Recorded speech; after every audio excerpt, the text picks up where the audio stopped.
Yung tapos ko lang gumawa ng step up transformer. So natalakay ko naman to sa last video ko. Ang tagal na yun. Sa previous video ko. Paano gawin to. And ayun. Maliit lang naman to. 10 kVA. And already tested it. Short test. Actually, hindi naman kailangan ganun. Pero pang testing lang po, out of curiosity ko lang. Yan, kinulang ako sa sa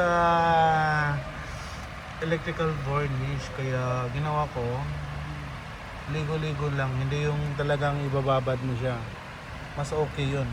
Kasi nakapenetrate ko. And nainip na ako maghintay sa electrical varnish before ilagay yung mga AI na sheet. Kaya ito, sabay ko ng niligo na lang.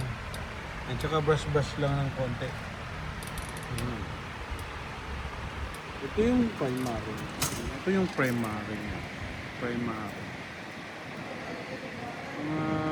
Mahigit 1 nila. Ito naman to. Number 8.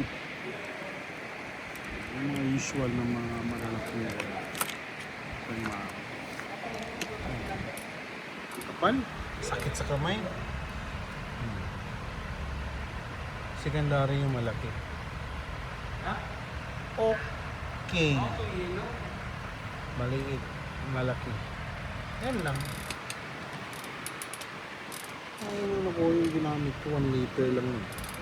Tsaka sobra ko naman yun na na electrical varnish. Nilagay ko dito, bond paper lang yan Wala akong yung yellow. Wala akong nabila kung ano lang meron. Tsaka ito, recycle ko lang. Galing sa kanya yung nasira to. So, okay naman. So far, so good.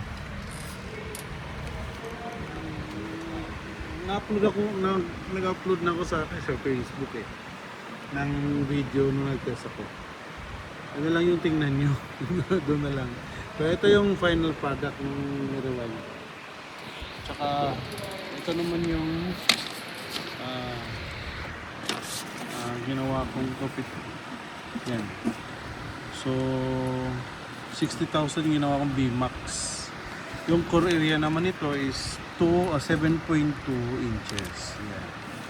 So sa 260 volts na primary maximum input, nakakuha tayo ng 225.9 turns. So yan. So pwede na 226.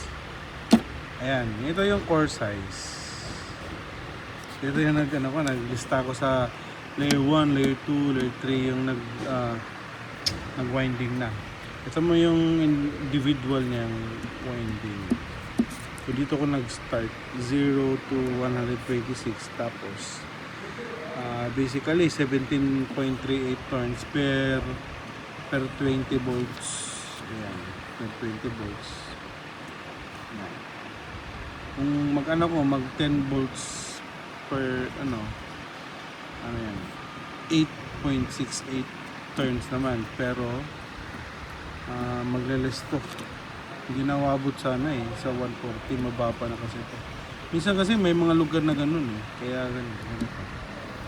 Pero hindi na to yung original niya ng na winding. Iniba ko na, i-bind ko na to. So repair na to, hindi na to yung sa factory. Sa akin na to. Computation.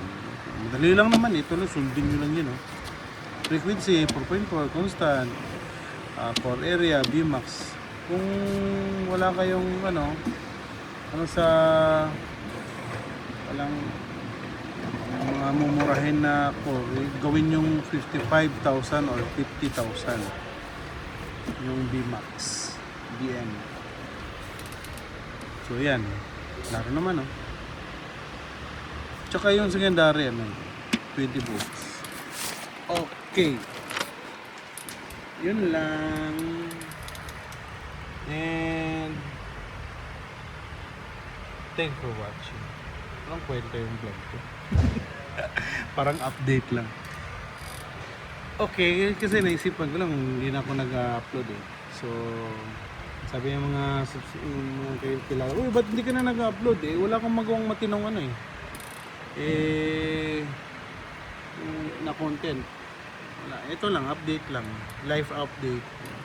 Kami, hello guys, nandito pa rin ako. Tinatamad lang mag-upload. So ngayon, gawang ano dito eh. Uy, download ako eh. Tagal mag-download ng ano.